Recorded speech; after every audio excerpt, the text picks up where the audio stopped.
Magandang araw! Ang ibabahagi ko sa inyo ngayong araw ay ang akdang liham mula sa Life That Matters. Magbasa, makinig, matuto at magsaya. Ako si Binibining Menya. Handa na ba kayo? Tara na, umpisa na nating isa-isahin at pirapirasuhin ang mga detalyeng nakapaloob dito. Katulad ng binanggit ko kanina, ang ibabahagi ko ngayong araw ay ang akdang liham.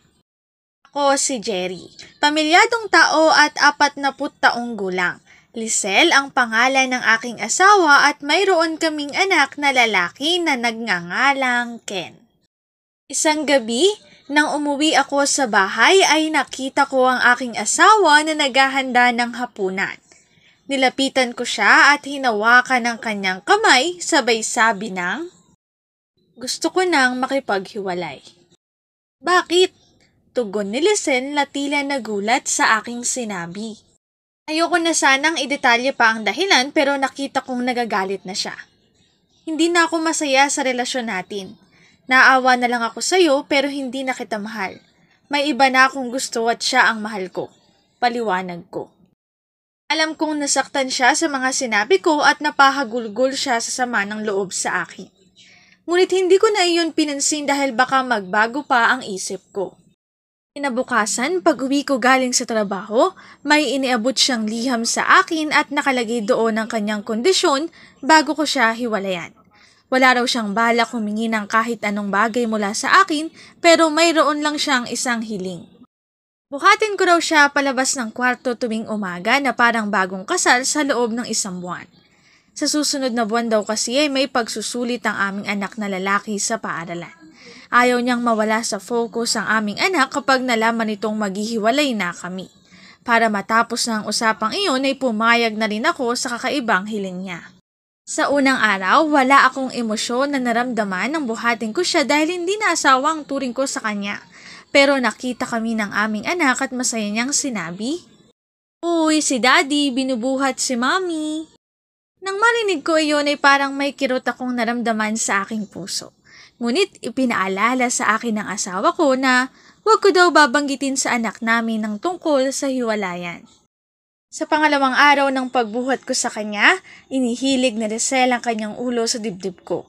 Narealize ko na matagal-tagal ko na din palang hindi natititigan ng asawa ko. May kaunting wrinkles na siya sa mukha at may ilang puting buhok. Sa ika-4 na araw, parang nakaramdam ulit ako ng kaugnayan ng buhatin ko siya. Naisip ko na ito na pala ang babaeng nag-ubos ng 10 taon ng kanyang buhay para sa lalaking tulad ko. Isang araw, nakita ako ng anak namin na hinahawakan ng ulo ng mami niya. "Daddy, buhatin mo na po ulit si Mommy," nakangiting sabi ng aming anak. Para sa kanya, normal na ang makitang binubuhat ko ang kanyang mommy tuwing umaga. Tinawag ng asawa ko ang aming anak at niyakap niya ito ng mahigpit. Hindi ko sila magawang titigan dahil baka magbago pa ang isip ko. Muli ko siyang kinarga palabas ng kwarto na parang bagong kasal kagaya ng request niya. Nang sumapit ang ika-30 araw ng pagkarga ko sa aking asawa, halos hindi ko maihakbang ang mga paa ko. Naisip ko na ang gagawin ko sa araw na yun at buo na ang desisyon ko. Pinuntahan ko ang babaeng ipapalit ko sana sa asawa ko at pagbukas niya ng pintuan ay agad kong sinabing, "Patawarin mo ako, hindi na ako makikipaghiwalay sa asawa ko." Malinaw na sa akin ang lahat. Mahal ko ang asawa ko at gusto kong tuparin ang pangako ko sa kanya noong kami ay ikinasal. Nung araw na yon ay bumili ako ng bulaklak at isinulat ko ang mga katagang, "Bubuhatin kita tuwing umaga hanggang sa paghiwalayin tayo ng kamatayan." Agad akong umuwi para makita ang aking asawa at ibigay sa kanya ang mga bulaklak. Ngunit, huli na ang lahat. Wala na ang asawa ko. Na siya bago pa ako dumating.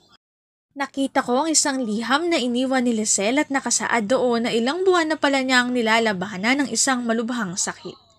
Hindi ko iyon napansin dahil abala ako sa pambababae ko. Nakasulat din sa liham na nararamdaman niyang malapit na siyang mawala at nais niyang isalba ako mula sa negatibong reaksyon ng aming anak kung sakaling malaman niya ang tungkol sa hiwalayan namin.